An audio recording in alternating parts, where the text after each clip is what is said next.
Beats by Dallas, make it hurt.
Ladies and gentlemen,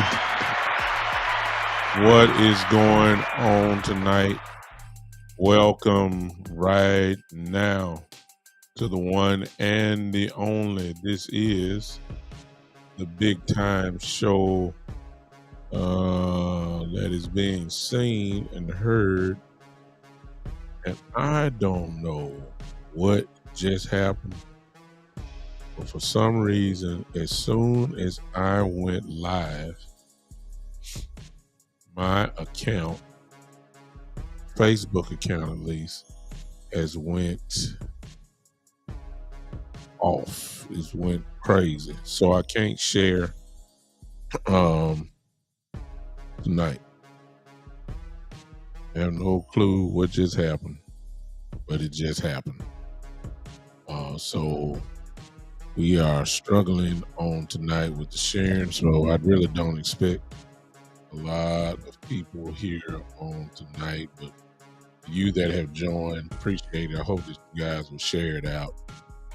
We'll just take it from there. So I have no clue what is going on here, at least on Facebook end, but to those of you that are on YouTube, hey, I appreciate you popping in. My account literally just got hacked.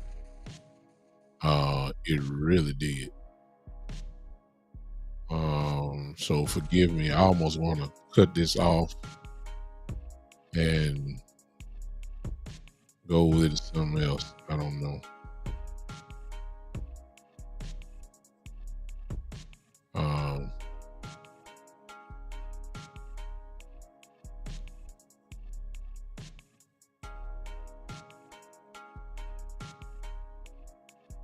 I have no idea what's going on. Y'all forgive me.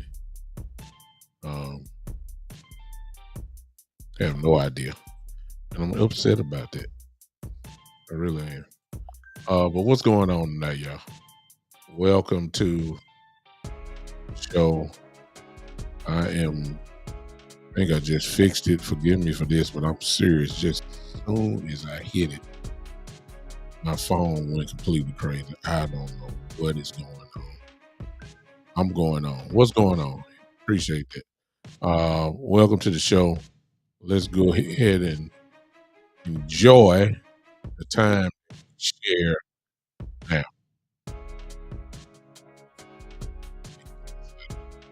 What's going on? Hope you had a great Monday. We're here, ready to rock. And what's going on? Hey, let's see all of y'all here. Somebody say hello to me, because now my chat is not going.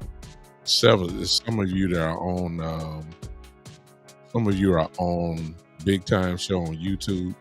Somebody say hello real quick, just to make sure that I got you on there. Well, I'll say hello myself on YouTube, see if it pops up. And it did. Okay, there we go. Well, YouTube, there's nothing wrong with YouTube. There you go. Appreciate you. Got somebody on Twitch. What's going on over there on Twitch? Who's ever watching me at Twitch? I appreciate you popping in on me on tonight. All right, let's go ahead and go to work.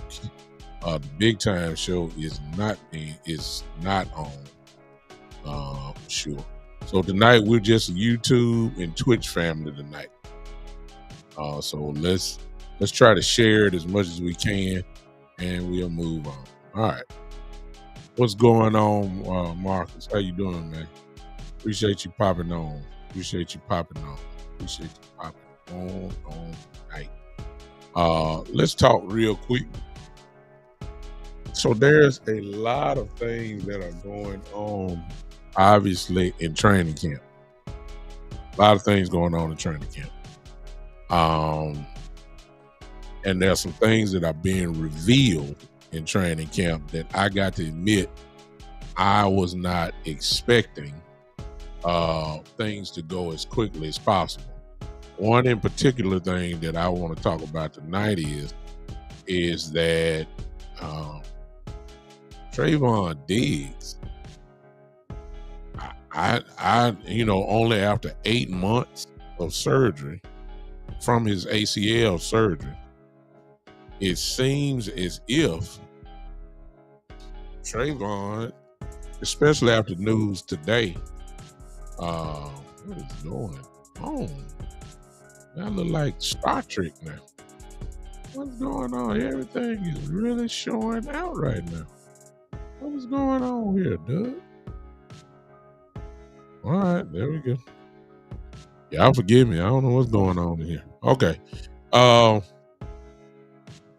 I heard something today, I saw it actually, in reports, a little video, that Trevon Diggs took first team reps today on defense. Actually participated in the 7-on-7 drills. He actually was out there working. Good Lord, what is going on here? Man, what's going on with the old boy tonight? Wow. What could go, I'm like Stephen A now, what can go wrong is going wrong right now. But guess what? We're going to keep moving. So if I make adjustments, y'all, while we talking, it is what it is. All right, so I think that's a big deal. As you know, he was taken off the PUP list just last week. And I thought that was big as well, because I was thinking that they would take him, rather slowly. It has only been 8 months since his ACL tear. But at least with him, he's going all in. I mean, of course, they had him on a pitch count where he was limited in he didn't do the whole thing. But for him to get out there and actually go one-on-one full speed against other wide receivers was huge. And even in the report said that he broke up a few plays. I saw one that said he was the best player on the field on defense. And so I think because of that, I think we have to look at this a little different now. Hey, Muhammad, how you doing? We have to look at this a little different now. We have to, because it seems, oh my goodness, it seems as if Trevon is going to be ready to go, barring something crazy happening. It's really setting up to look like he is going to be ready to go against Cleveland. I, for one, was questioning that, even though it's obvious he's been cleared to play. I was thinking that they were not going to Um, hey, I see you from Iran, Muhammad. Appreciate you, man. From overseas checking us out. Thank you so much. On that note, hey Marcus, sorry to speak. Miss Ty in the building. What's going on? And all of those that are watching, I appreciate you guys popping in on me tonight. I really thought that he was. I really thought that he was.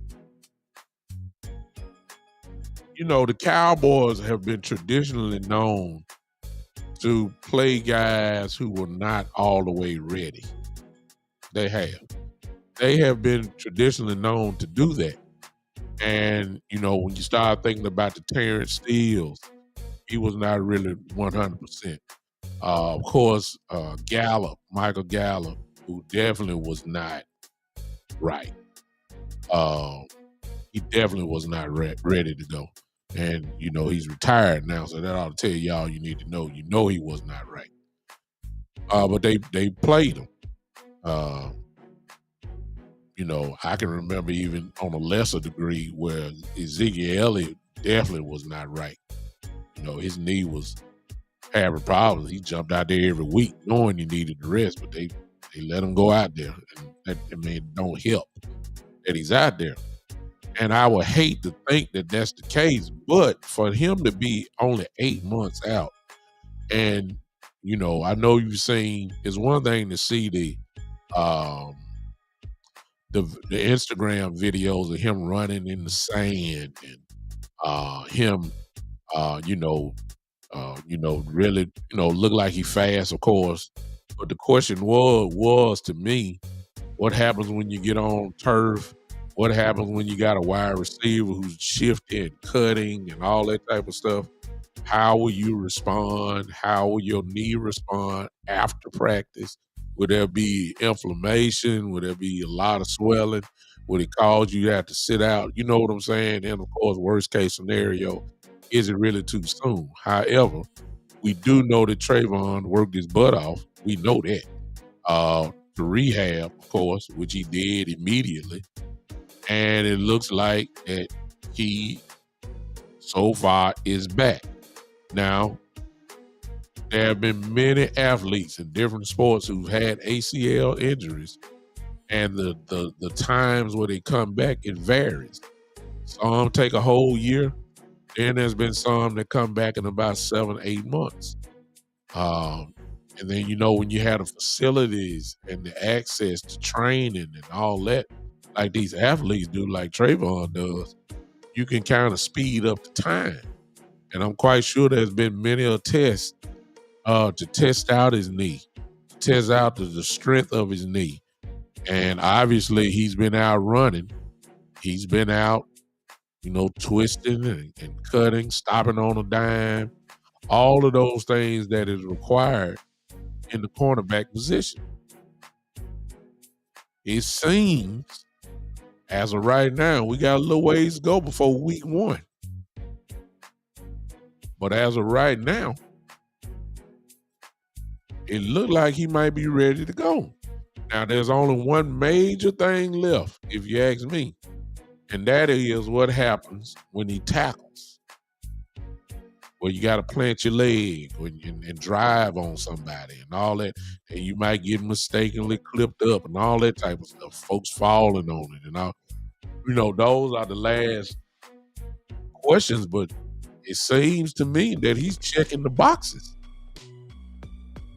I mean, when you really look at it, I think that he has a tremendous chance to be out there, whether that's starting or whether that's being on a pitch count, or you know what I'm saying, or you know, I don't think he'll play every snap, but then I ain't think he would be ready by now.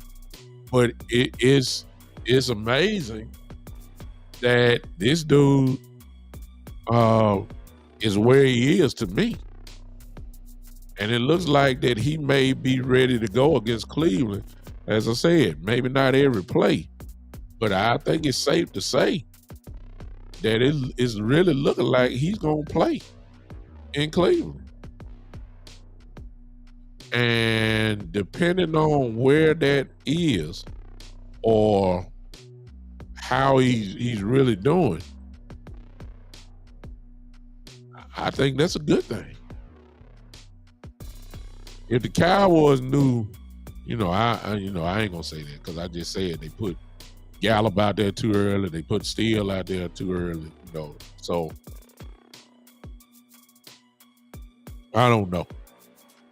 I don't know, y'all. But as of now, he practiced. I'm quite sure if there's been no damage done or anything like that, I'm quite sure he'll be practicing again. Will they ramp him up some more? I think they will. Especially if there's been no type of setback. No, real swelling in the knee, no real inflammation. I really feel like that he is going to get a shot at this thing. I really feel like he is. And so I am interested to see where this dude is really going to line up. Now, let me play a little on the optimism side here. If Trevon is Trevon, y'all, this defense is going to be pretty good. I want to throw that out there. Bland has had a real good camp so far.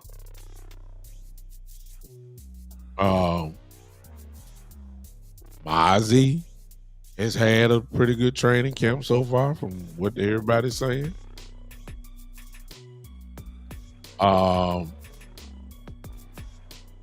Nealon has had a pretty good training camp.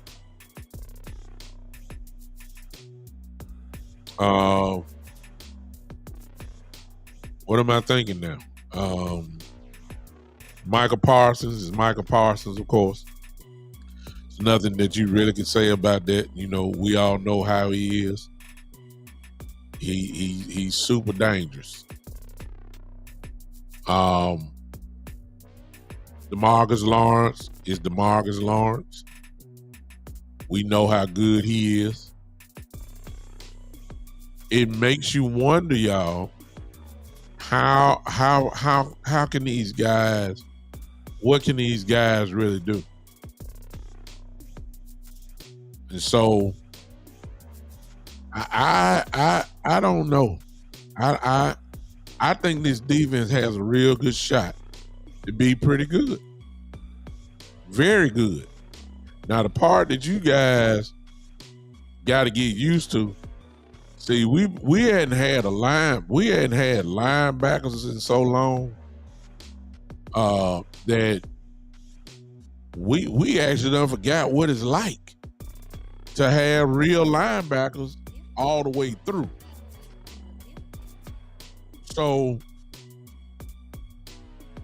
when you look at the linebackers, when you look at Kendricks, when you look at the potential of Demarion Overshown, Damone Clark is solid. It's better than the linebacking core that we had last year. Let's just put it that way.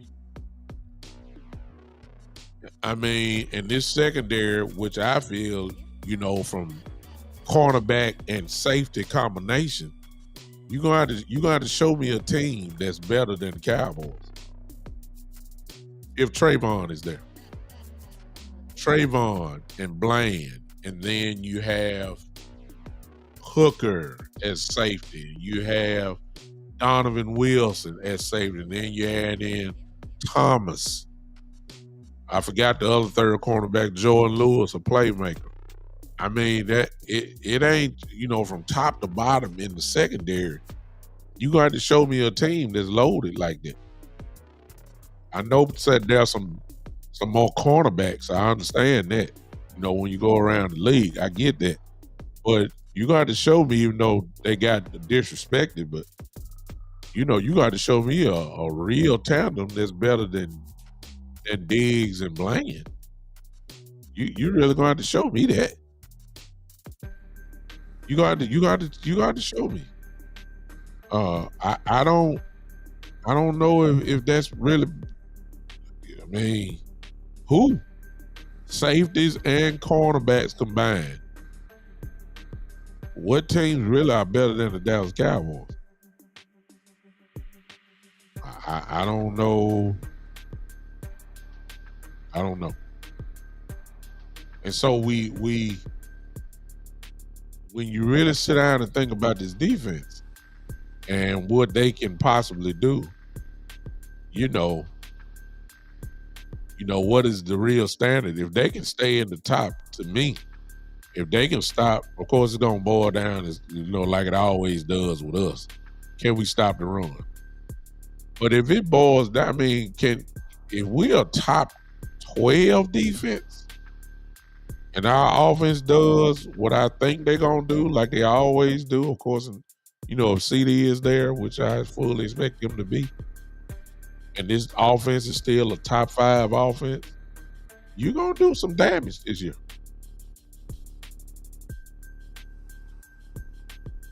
Diggs makes this defense that much better, obviously. I know some of you people will say, well, he takes so many risks and he does so many different risks and he's a risk taker. He gets burned a lot and all that type of stuff. Well, I mean, the man gets his hand on the ball. Let's not forget that. And if he gets his hands on the ball a lot like we are used to seeing him do, and then Bland is on the other side doing what he does, because he gets his hands on the ball ever since he been here. I mean, I think that we need to kind of reevaluate this defense. And plus, as I transition slightly, but the other piece that is worth talking about is Mike Zimmer. Because everybody is raving about the differences, I guess, between last year and this year. And one of the things that we've learned so far in training camp about the defense is, if you've been paying attention or reading, you will notice that a lot of talk has been about how well the Cowboys are disguising things, which is a Mike Zimmer trait. That's what he does. It's one thing, but it looks like another. He disguises things very well to where you think you done figured it out. You haven't figured it out at all, which is why Zimmer's defense is on Minnesota, when he was with the Cowboys. This is why his defense have always been very solid. They've always been solid. Wherever he's landed, they've always been solid. The only difference that I see that he does not have like he had in Minnesota is that I'm not just sure about the interior of the defense, defensive tackles in particular. We hearing good things about Mozzie, but until I see it, that's when I'll slightly change my mind. I'm still saying right now we can't stop the run. I hope Mozzie is better. Everybody's saying he is. Everybody's saying that he's stronger, of course. He's getting amazing push. He's plugging up holes. He's standing his ground. That's what he was known for when he came out. But until we actually see it, then maybe at least I can't speak for you, but I'll speak for myself, until I see it, that's when I'll change my mind about the interior of our defense. What's up, TA Cowboys? What's up? Until I see it, that's when I'll change my mind about it. But even though I haven't seen it, everybody ain't lying. There's some eyes up there at training camp. Some of our brothers are up there. Law is there. West Coast is there. They're saying that Mozzie is looking real different. I'm gonna lean on them because they are the type. When I'm talking about West Coast and law, landlord is up there. When they say he's looking good, I'm gonna take them at their word because I also know that they'll say that he ain't hitting on nothing at the time. See, they ain't getting paid by Dallas. They'll come out and tell everybody the truth.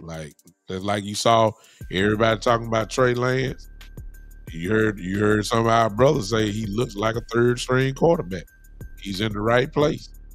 That's why I'll lean on it. So a big thing will be, and I don't know if he's gonna play against the Rams coming up. Our joint practice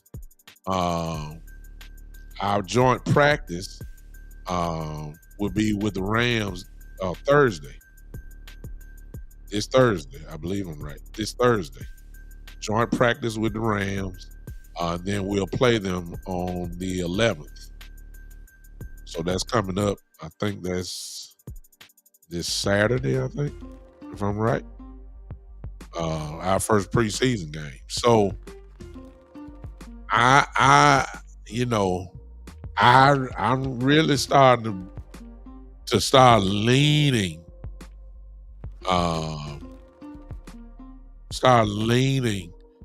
toward being a little optimistic about our defense. I'm starting to feel it, especially with the news. I don't care how you look at it. We're most of the fan base, like myself. I'm being cautious. But the Cowboys know Trevon Diggs better than I do. They see it every day. And they had enough confidence today to put him out there on 7-on-7s, where he essentially tested out his injury in live,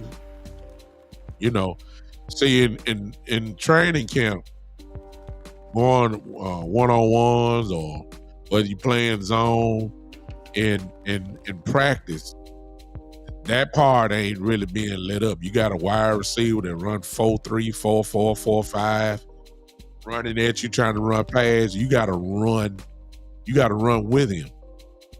And so that's what Diggs did. You pressing, you getting hands on people, you fighting for the ball.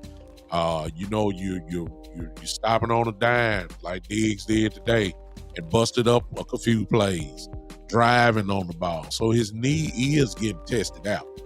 You can't do that with a quarterback because they can't get hit. The pass rushers have to only go so far before they can't touch quarterbacks.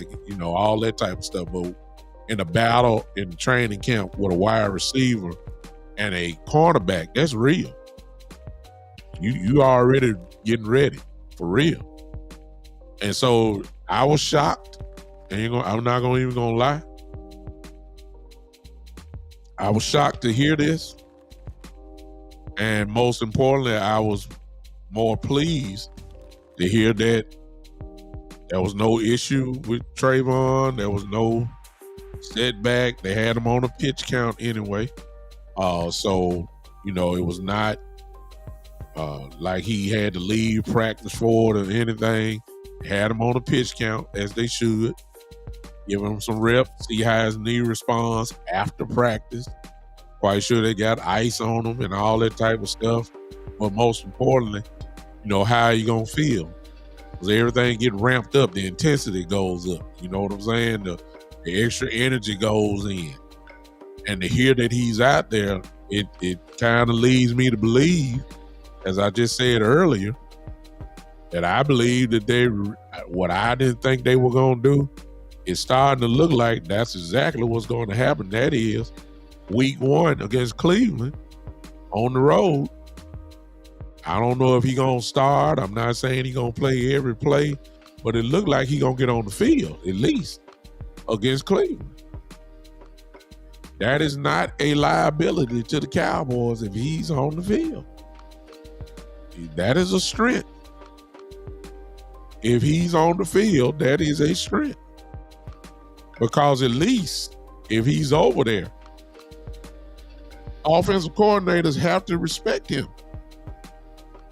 They have to, because of what he's capable of doing, and offensive coordinators just don't know quite yet really what he is. They don't know if he's fully back to being Trevon, or is he 80% Trevon. So but you have to respect it. You see what I'm saying? You have to respect it. You just can't go in and say, "Oh, we're gonna target him for 10 targets and go straight at him." I don't know if you're gonna do that with Diggs now. You know, sometimes every piece of dice that you get in your hand, every pair of dice ain't worth rolling. It's not worth rolling now. Sometimes you might crap out if you keep messing with some of these guys. So it remains to be seen. I'm not saying he's ready to go. I'm not saying he's back to being all pro cornerback Trevon Diggs. I'm not saying that. I'm just saying after 8 months, they had him on the practice field, getting first team reps, going against actual receivers. So you take that for what it's worth. I'm choosing to take it as like okay type moment. Like, wasn't expecting that.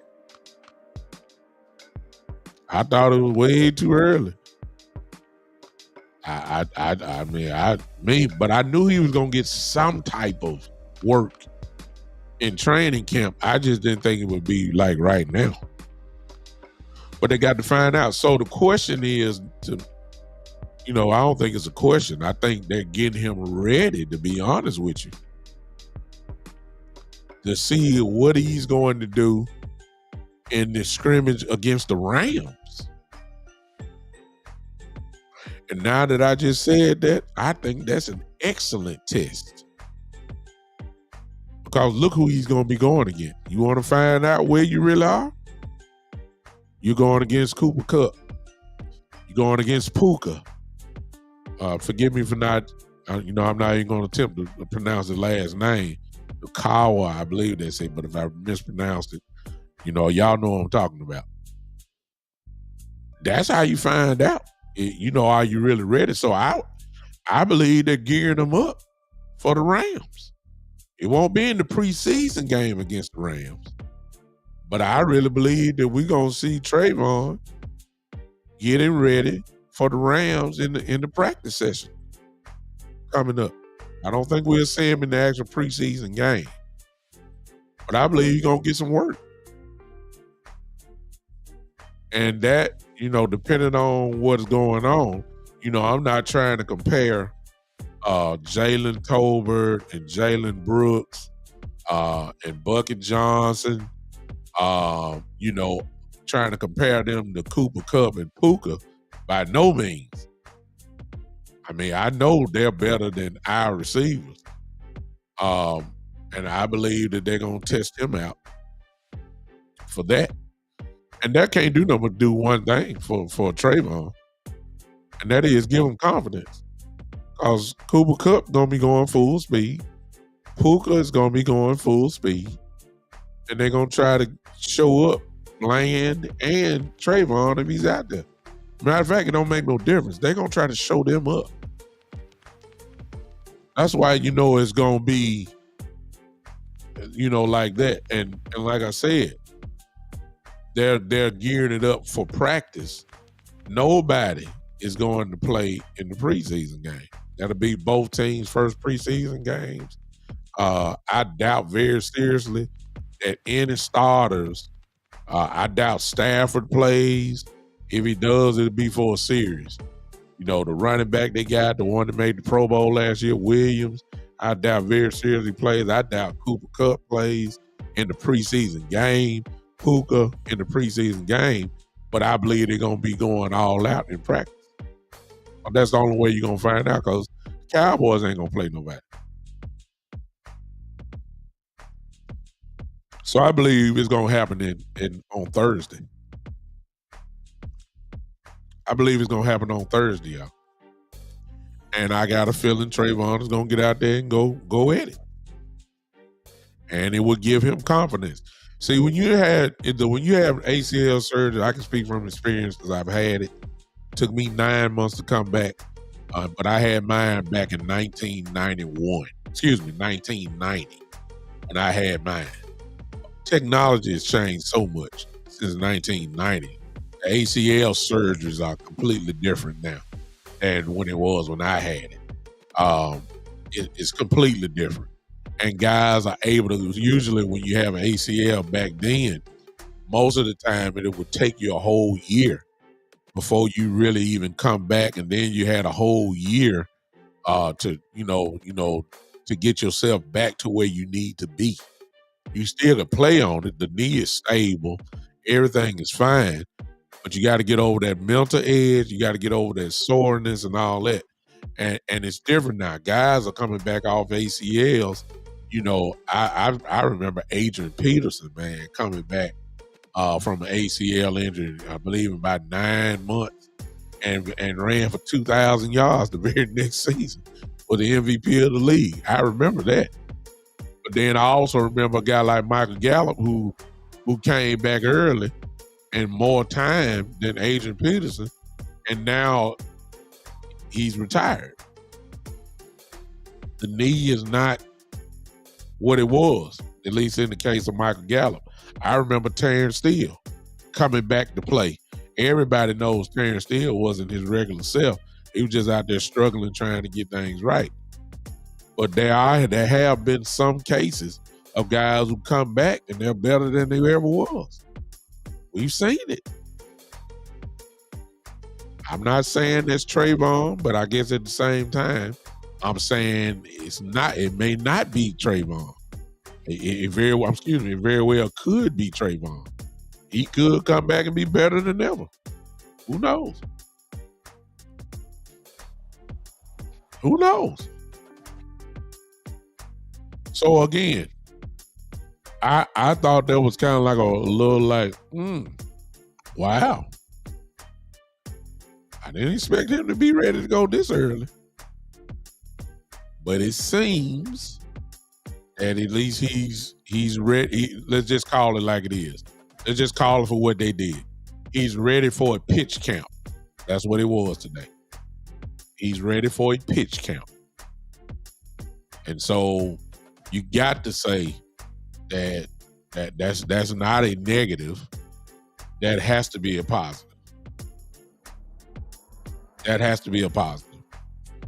So I one of the very few times you're gonna catch me in a positive mood about this particular situation.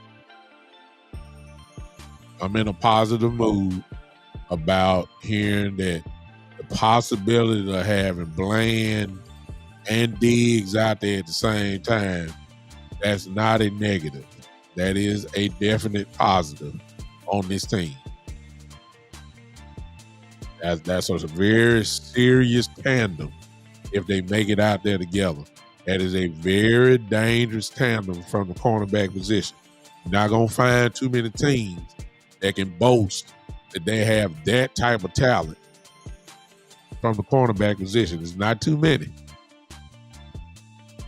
That's a benefit. It's not a liability to have Diggs out there and Bland if Diggs is Diggs. That's called good stuff.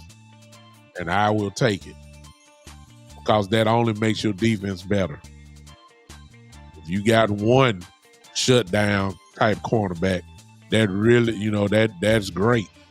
Because usually that guy can take care of one side of the field, even on an island. But you can play man to man with him and be comfortable with it. That's a tremendous benefit. But Lord have mercy, if you got two of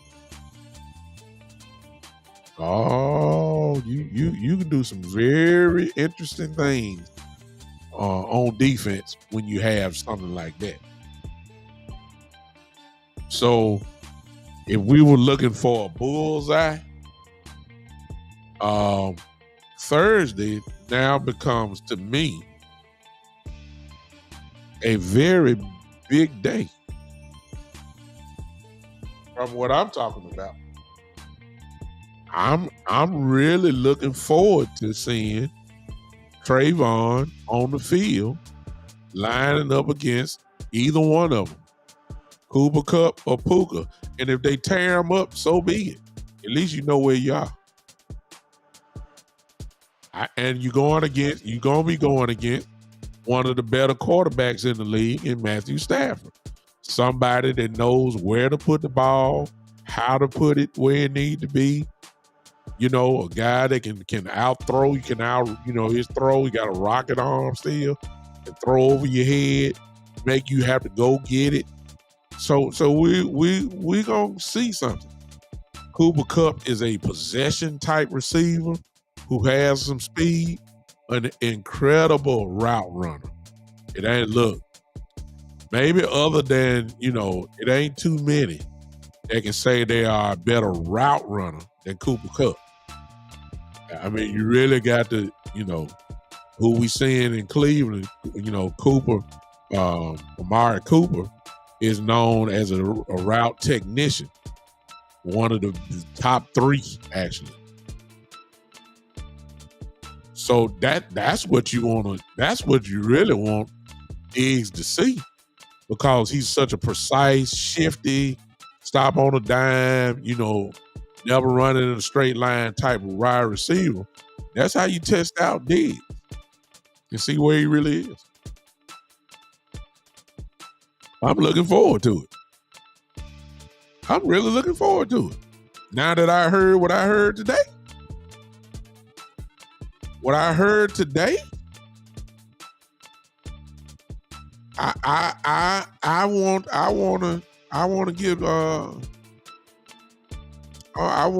give that type of stuff. I want to see that. Oh, kid Cowboys, see, you just want to come on and complain. So I give you your little press. Let me see how many names you put up there. 1, 2, 3, 4, 5. You only threw up 5. How many career games have Trevon Diggs played? I remember him intercepting everybody. Then you had 11 one year. That's when he made All-Pro. 11 or 12, one or the other. Certainly, he played more than that. He intercepted everybody. I don't know what you're talking about. You just try to discredit everybody. These guys are all pros. They didn't get it just by going against 5 quarterbacks who you say is, as you love to say, tomato cans. He intercepted Jalen Hurts too. You remember that? Pick 6. You don't want to say that one. Yeah, I figured you did. You had to go down. You had to go down the schedule from a couple years ago, and not last year. Of course, he didn't play. You had to go. You have to look and see the games and what he did. You also got to give him the respect that they weren't throwing his way because they didn't want to take a chance. How about that?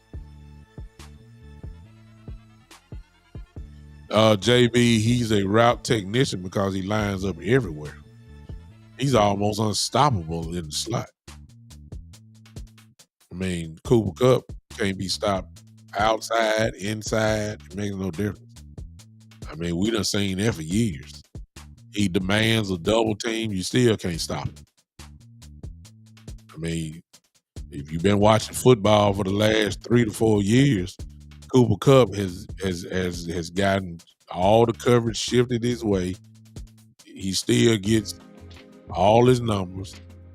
Still was getting well over 1,000 yards. Matthew Stafford, everybody knew Matthew Stafford was throwing to him. You couldn't stop him. We ain't talking about whether they beat them, kid Cowboys. I'll play with you tonight. We ain't talking about the Cowboys at whole. We talking about it all. See, no matter how much you like to try to downplay it, Trevon Diggs was an all-pro quarterback and earned it.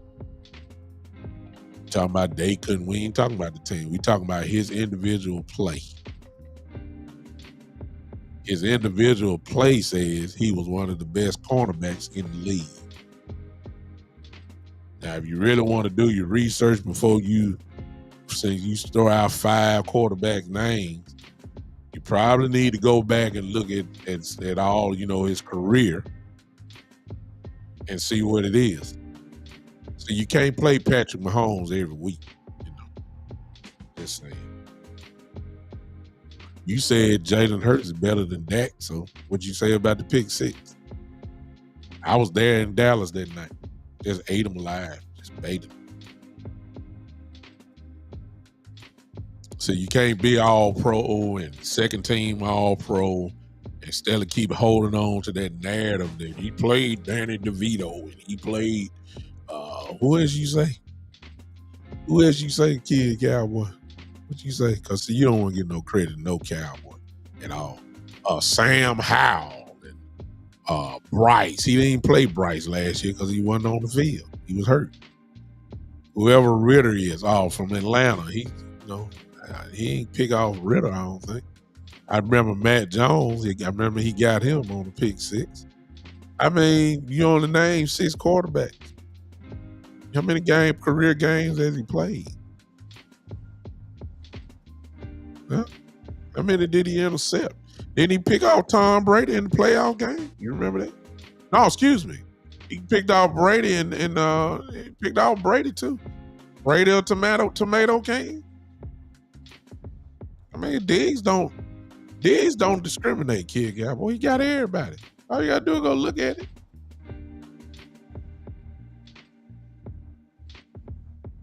See, I done gave you a little shine now. You just throwing off all type of stuff. He's an all-pro quarterback. Cornerback, I'm sorry. He's an all-pro cornerback. One of the best in the game. He's an all-pro cornerback. He ain't been in the league for 4 years. His rookie year, he had 7. I think he had about 4 or 5 interceptions then. You saying it's funny, them quarterbacks are poor, but I'm saying, who did he pick off? You naming that, but who did he pick off? I know he got Matt Jones. I remember that. I don't remember him picking off DeVito because DeVito was last year. Diggs didn't play last year. Did he get Sam Howell? I don't remember that. I don't know if he did or not. He didn't play Bryce Young. He wasn't there last year. So you just throwing out names just to try to downplay what they really are. And he's a great cornerback. I mean, we had to go back to Pro Football Reference and see how many games he played because he done played more than 5 cornerbacks. And the guys that you named, he wasn't even on the field. So, you just throwing stuff up.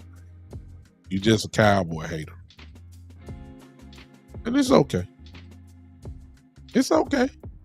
But when you finish hating, these are some of the best players in the league. You finish talking. We already know your narrative about Dak Prescott, but when you finish talking about that, he's an all-pro quarterback.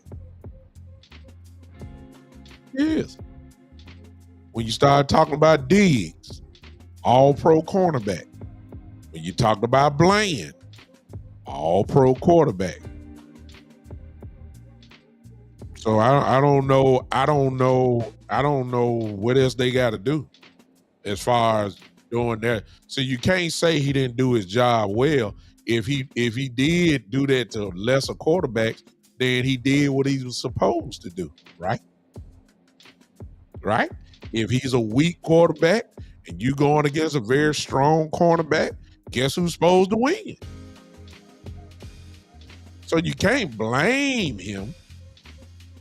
Can't blame him for doing his job well, I'm sorry. You would find a way, which is fine. If the man got hurt on a non-contract drill, kid, I mean, There's been a lot of guys who did. That's what happened to Sam Williams. Tore his knee up in shorts.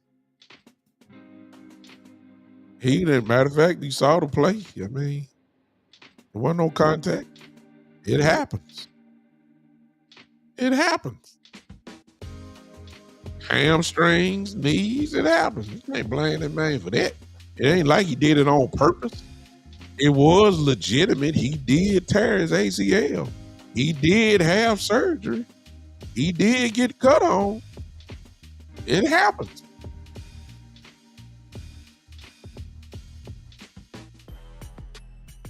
It happens.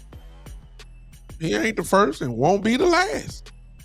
It happens in every team of the league. It happens. So, can't blame that on him. It ain't like he did it on purpose. You say he stole money. No, he had surgery. He was hurt. I mean, he was hurt. Can't play football on for 17 weeks on a torn ACL. It was torn. He can't play. See, I don't even know why. Matter of fact, I'm through talking to you, kid cowboy. You say the man stole money. You know the man tore his knee up. Good Lord. You can't be like that now. You can't be that bad. But I'm reading your comments and I'm starting to wonder about you. But hey, God bless you. Matter of fact, I'm gonna stop talking to you for now because you ain't not making a lot of sense there. When the man didn't purposely hurt his knee. He hurt his knee. He tore his ligament. He had to have actual surgery. Actual surgery. He's supposed to be out for the year. When you get an ACL tear, that's nothing new. Everybody that has an ACL tear is what? Done for the season. It is what it is. It is what it is. Bottom line is he's back. He's one of those difference-making cornerback. No doubt about it. No, it don't make sense, Mark.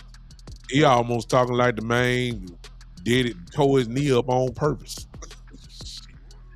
That's why I can't say nothing no more. That don't even make sense. The man hurt himself.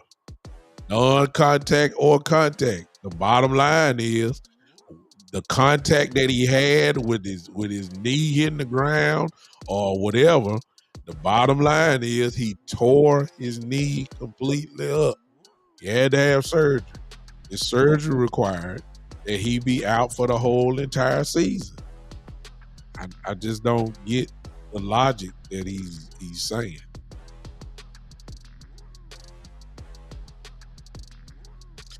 But Kid Cowboy, even what you just said, I said I don't want to talk to you no more. But you say when you pay them the money, they drop performance. Well, that remains to be seen about Diggs, right? But you ain't seen them. At least let them play. Could it be also that the reason why their performance drop is because they ain't right? Look at Michael Gallup. Mike Gallup was trying his hardest out, but his knee was shot. That's why he's retired now. So if you say that performance dropped, I guess technically speaking, you can say yes, his performance dropped, but why did it drop? Maybe because he's not the same. Could that very well be the case of Trevon Diggs? We don't know that yet. Let's see it first. Then we'll come back and deal with your statement. But we got to see it first. Can't judge it if you ain't seen it now. Let's see it first. That's why I didn't judge Terrence Steele. Terrence Steele hurt us a little bit. But I said I know he wasn't the same. I know he wasn't right. I knew Michael Gallup wasn't right. And usually it take, a couple years for some. It take a couple years to be, get back to themselves. Then you got some guys who just get right back on the horse and ride the thing out as if they never stop riding. So, it remained to be seen. Let's see. First steps first. I believe Trevon Diggs is going to get some work this Thursday against the Los Angeles Rams, against either Cooper Kupp or Puka, the other wide receiver. If not both, I believe he's going to get there. Let me go back to JB, the Cowboy fan, earlier when he said, talking about Cooper Kupp, said he plays majority on the outside. Man, I'm going to be honest with you, man. When you got an innovative offensive coordinator like Sean McVay, and if you watch the Rams play, you really can't just gauge. Sean McVay lines guys up according to mismatches. I mean, and Stafford is such a great quarterback that he can change plays at the line and formations. That's what the Rams did to try to get that mismatch. Man, a lot of times, if you watch the Rams play, Stafford's so smart that he'll change the play up and put Kupp in the slot, man, and would have Kupp against a linebacker. And you know how that was going, who's going to win that. So we talking about a world class, who's a better offensive coordinator than McVay? Probably only two names may come up, and that's Andy Reid and maybe Shanahan from the 49ers. That's about it. That's about it. That guy from Cleveland is pretty good too, quiet as it's kept. The guy from Cleveland, the head coach, the coordinator, head coach, he's pretty good. He's pretty good. But really, when you talk about McVay, Sean Payton has that reputation, but Sean Payton has not had. He needs the talent in order to make himself look good. Sean McVay had backup quarterbacks when Stafford was hurt and was still scoring. That's how good he is. So I'm talking about a world-class type offensive coordinator. Dan Campbell's not a offensive coordinator, head Cowboy. He's a great coach. He's a great head coach.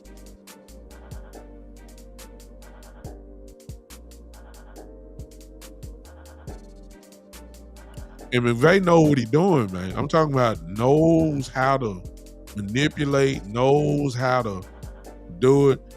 Yeah, and I get, I talk to you, kid Cowboy, for that.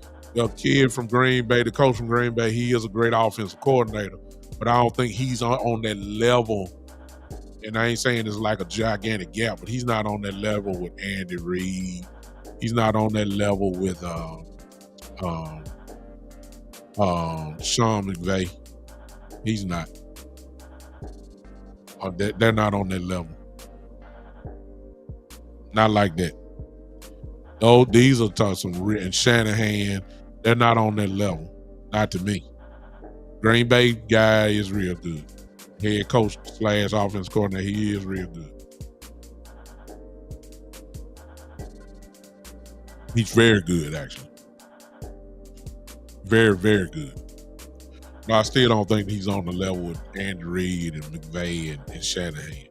Maybe just a slight bit under there, and it ain't by much, but not on that level. So what I'm saying is that I believe when you get that guy with going against the Cowboys Thursday and Saturday, even though it's going to be vanilla. The preseason game ain't going to be vanilla, of course, and nobody don't want to show, their hand. It's going to be vanilla. But in practice, I wouldn't be surprised if they open it up just a little bit, because you're going to have your number one guys out there. So you really want to get things working. So I believe it's going to be more shown in the practice than it will be Saturday for the preseason game. I have no question about that. And I'm just glad that Trevon, it looks like that he's going to get out there and do it. So I'm really excited about that thing. I'm also, I think I said it earlier, I'm also excited about this talk surrounding Zimmer.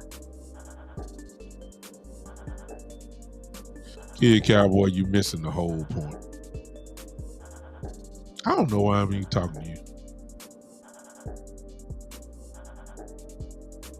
I'm talking strictly from a matchup perspective, not an actual game. The whistle, I mean,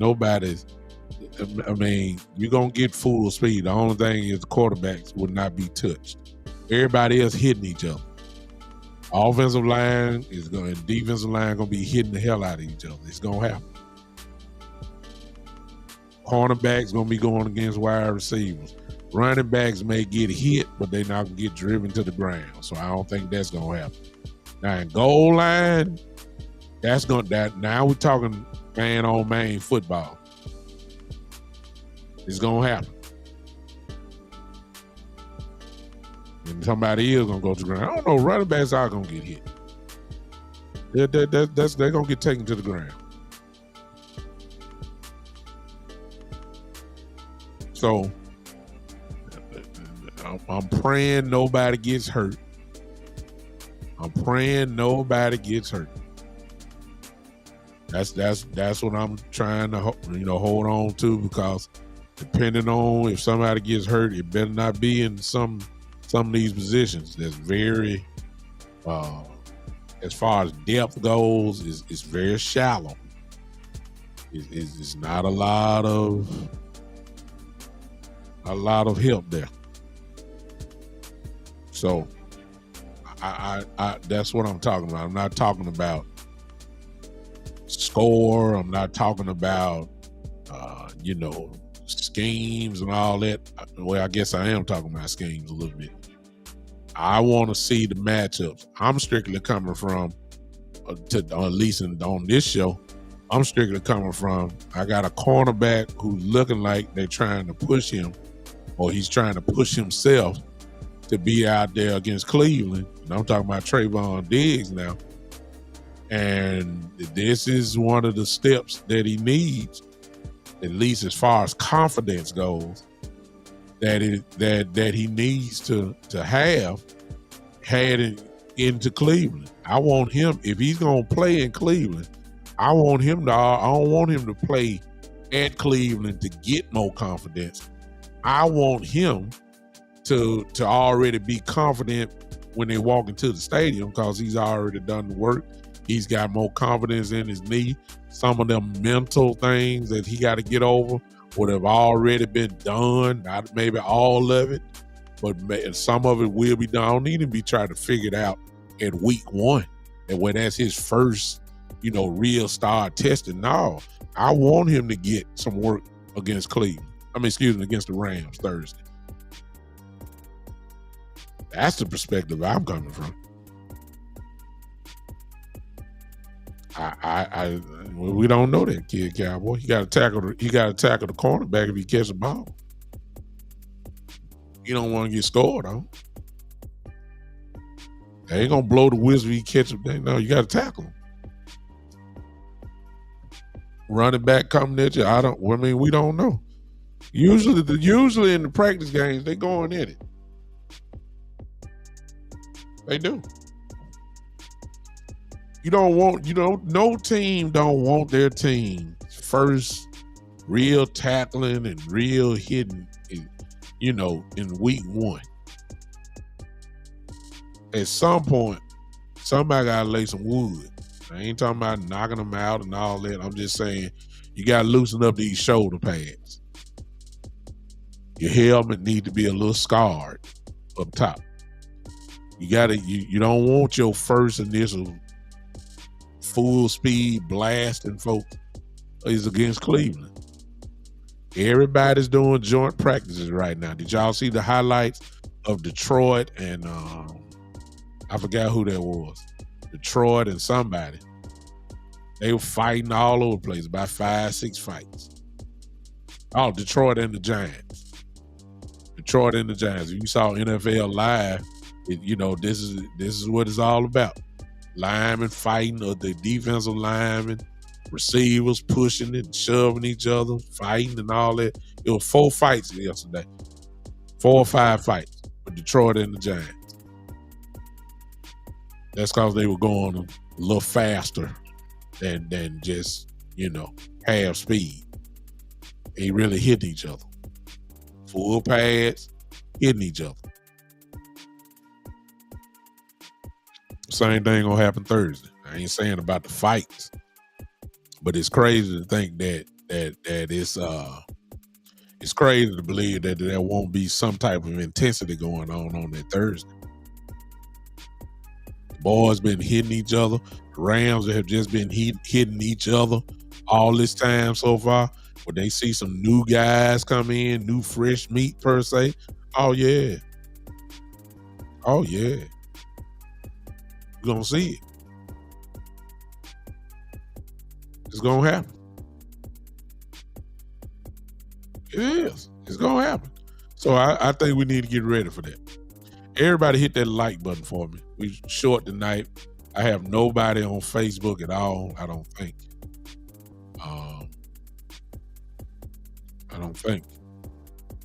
Nowhere on Facebook at all. My Facebook account, for some reason, is acting up tonight. So we're strictly on YouTube and Twitch, and somebody's on Twitter right now as well.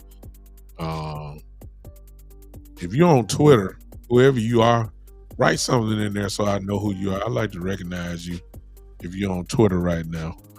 Just say hello or hand emoji or something if you don't mind. Do that for me. Whoever you are on Twitch, say hello. and that, I mean, I be having a lot of people watch me on Twitter, but nobody never hardly says nothing.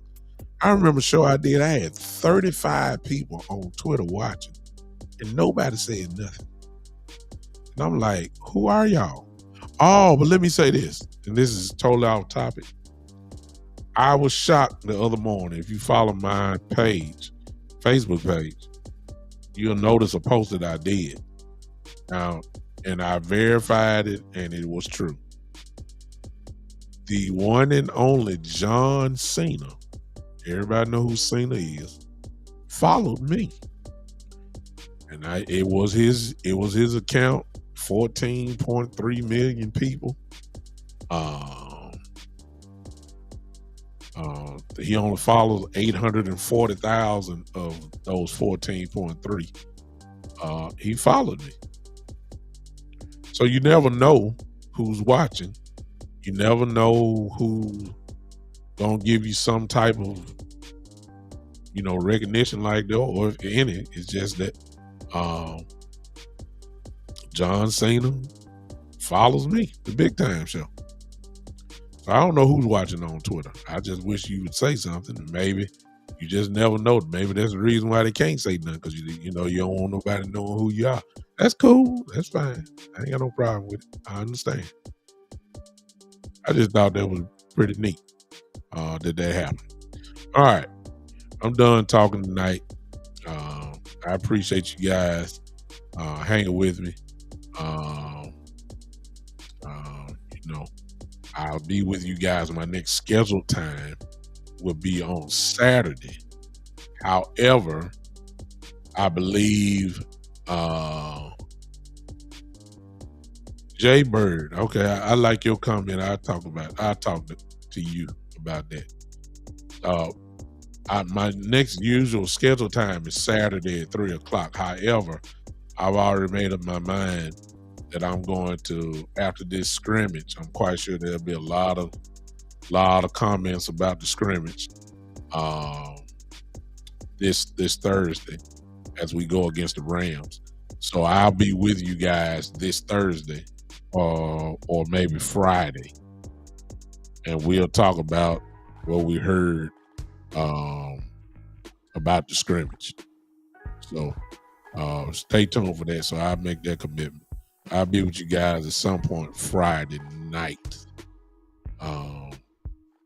It depends. If they do it during the day and then we get some news on that Thursday evening, then I'll come out on that Thursday evening and talk about it. So look for me that Thursday. I'm quite sure it will be a closed practice. And maybe some media will have just a little bit access to it, but I doubt it they'll get it all. Well, the people in the stands will. So let me take that back. I'm quite sure West Coast will be there. I know Law will be there. So they'll get to see it firsthand. Landlord from Alabama will be there for sure. So we'll get some reports from those guys. Quite sure it'll be hot and fresh off the press as soon as it's over with. So we'll be looking forward to that, and we'll talk about it here on probably that Thursday evening. So we'll see you guys then. I appreciate you guys hanging with me. Forgive me for those that may see this and wondering why I was not on Facebook. Hey, my account looks as if it got hacked or something. And of course, we'll straighten all that out, and hopefully we'll be able to have everything together. On probably this Thursday or so. All right, I appreciate you. Oh, I'm sorry, Jay Bird. Let me talk about this. Jay Bird said it's sad. Most years, this is the time I'm usually getting excited, not feeling it this year. I'm kind of like you, Jay Bird. I'm neutral. Be honest with you, I'm neutral because I still have the same questions that I've had for the last 2 years. Number one, can we stop the run? We still have not addressed, and this ain't just started. It's been this way for years. We still have not addressed an area where we know where we weak at, and that's the defensive tackle position. We still ain't. I mean, we haven't addressed that position in years. I'm talking about a long time. We haven't done it, and we know that's the Achilles heel, and they still want to just go get pass rushers. That's all they love to go get. They don't get nobody inside. They did do it, they addressed it, but they addressed it with their fingers crossed. And I'm talking about when they got Hankins. They didn't, they got him, but Hankins played very well for us, but nobody expected that. I'm talking about really addressing it. And I guess they're saying, your argument could be, if you want to get technical, well, they did spend a first round pick on Moses Smith. I guess you could say they tried to address it. And I guess the book still is, jury's still out on it. But I'm talking about like instant impact type dude. We've never done it, but they'll go get pass rush after pass rush. They ain't got no problem with that. And then when it comes down to getting hit in the mouth and getting ran on, we always end up, that always happened to us, and it's just seem like almost a 9-10 year problem. So I still got that question. They addressed the linebacker position. I think they really did. So but again, we got to see it. They can't have. There's just no way that. Exactly, Big J Bird. You said the loss of Hankins, even hasn't been addressed, let alone find a beast. Exactly. And then they're dependent on Miser to be that beast that you're talking about, but it had to be a drastic change from last year where he got his brains kicked in to now. And, maybe that has something to do with his weight loss and all that type of stuff. But now he's gained a lot of it back, of course, to the point where they say, obviously, he's stronger and all that. So we'll see. Can't judge yet. Got to see it. I think they could get better at it. They just haven't done it. Some folks say, well, we got Olsen. Well, I didn't seen Olsen play for the last 3 years. He was one of the ones that got ran on because he's too small. See, I already seen Osa in the middle. He got ran over, up the middle. I mean, I seen that. Osa is a playmaking defensive tackle. He can sack the quarterback. What's up, JC? Appreciate you popping in. So I still got that same question. There's no way in the world, number two, that you could be as confident about the running game. And I'm talking about the running back room now. You see what I'm saying? Because number one, I got a coordinator in Mike McCarthy who is a pass-happy coordinator. You don't even get a running game a chance. Your game plan is to have Dak Prescott throw the ball between 33 and 37 times a game. And then when you look at the stats for running, ain't nobody holler over double digits in carries. That's just the truth. Now you want to sell to me a running back by committee. You know what that tell me, y'all? It may not tell y'all this, but this is what it tell me. That you really don't have a running back. Then you bring me back the ghost of Ezekiel Elliott, who I think is going to be good, but over a 17, 18-week season, certainly you're not dependent on Ezekiel Elliott to get you 1,500 yards. If he does, oh my God. And there was a little gas left in the tank. Then if you're telling me about Rico and Royce Edwards and whatever his name is, and telling me about Hunter Lemke, telling me about Deuce Vaughn. I mean, I done named off about 5 running backs. They tell me you ain't really got one. Seriously. So I mean, I think we're gonna be decent, but when it all boils down to it, we're gonna be living off the arm of Dak Prescott just like last year, and living off the legs of CeeDee Lamb and Jake Ferguson, and throw in Cooks there at the end, who's probably gonna give you 700, 800 yards this year. If not, that's what we're gonna be living off of. We ain't trying to have no running back that run for 1,000 yards. You got too many of them. So I still got that question. So I understand when you say that you're not feeling, you know what I'm saying? You don't, because you don't know what to expect. You really don't know what to expect this year. So I understand when you say that.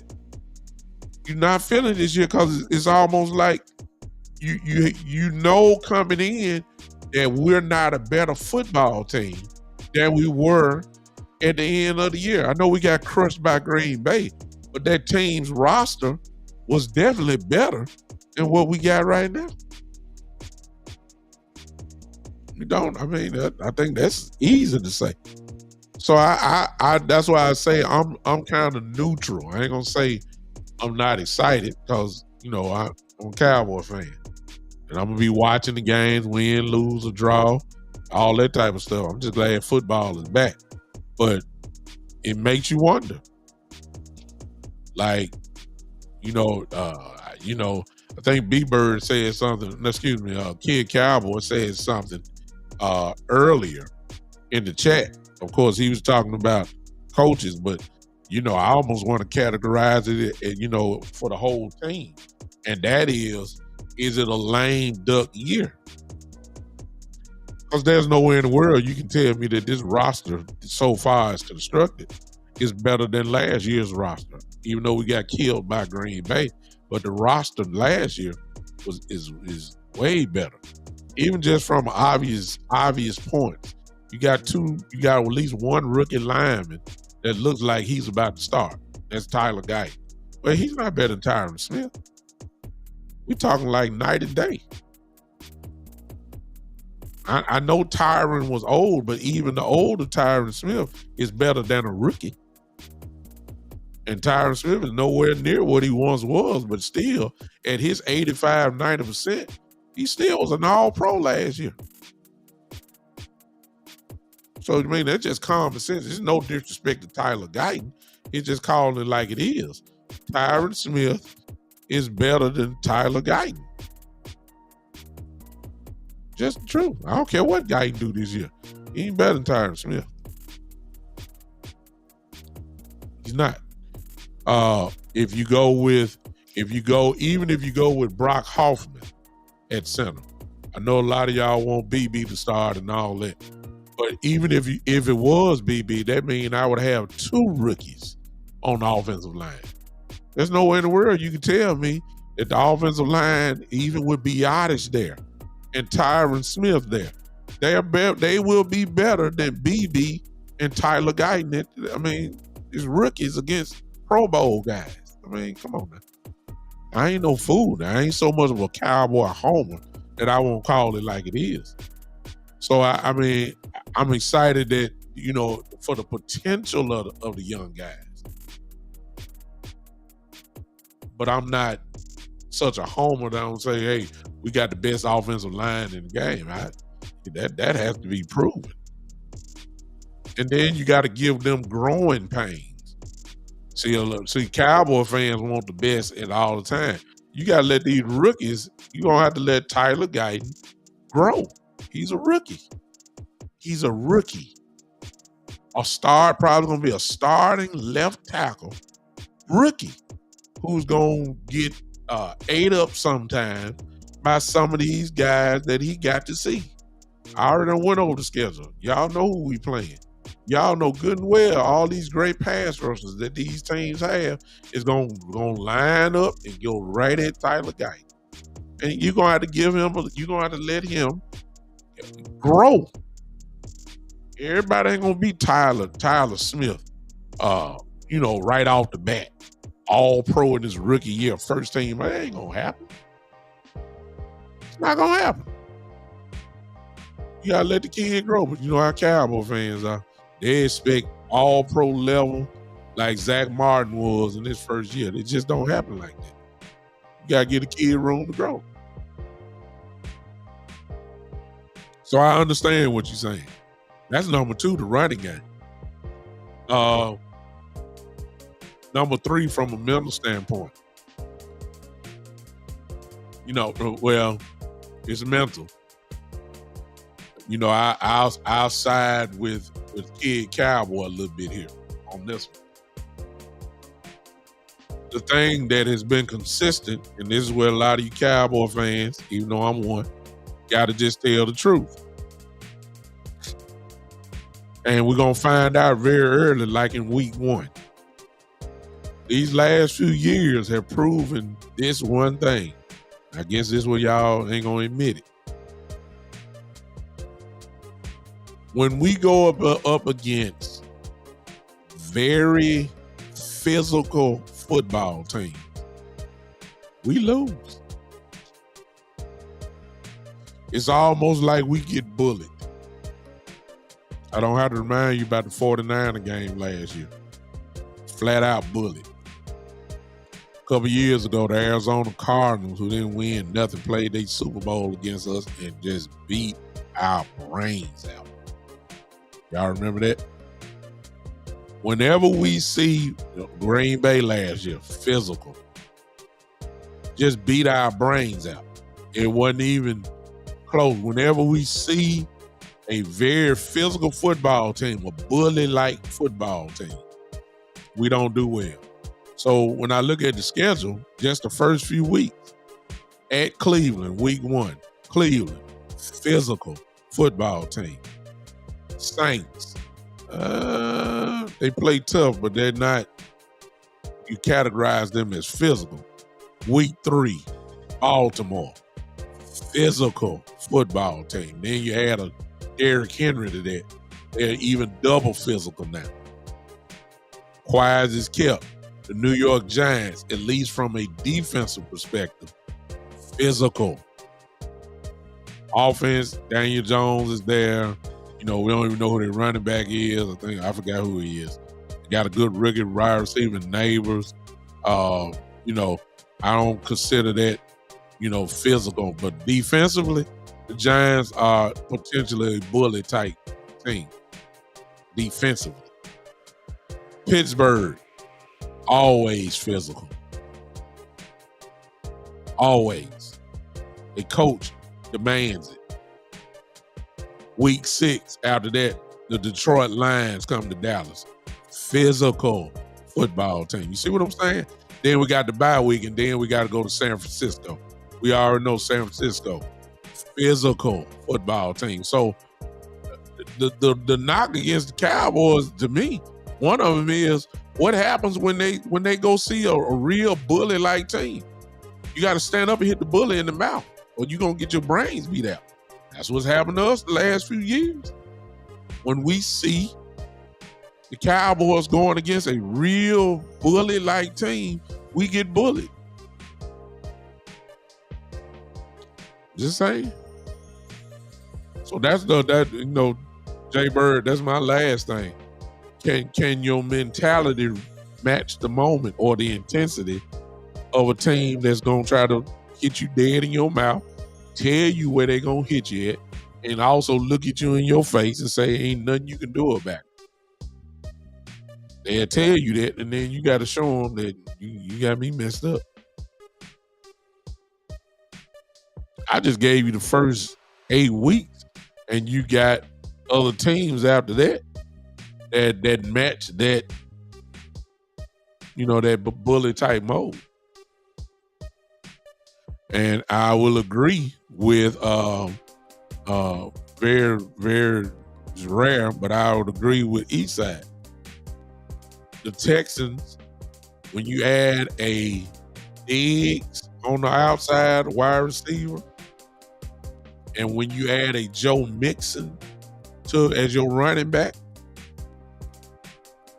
and then their defense not always was, but since the coaches got there, since he's gotten there, you can see the turnaround in the defense. That's only going to get better. Barring injury, of course. The Texans are starting to fit a bully type team too, even though they're young. D'Amico Ryans, that's all he knows. He had the 49ers like that. He's got the Texans like that. They play physical ball. So that'll be another war. So you got all these teams, and these are the kind of games.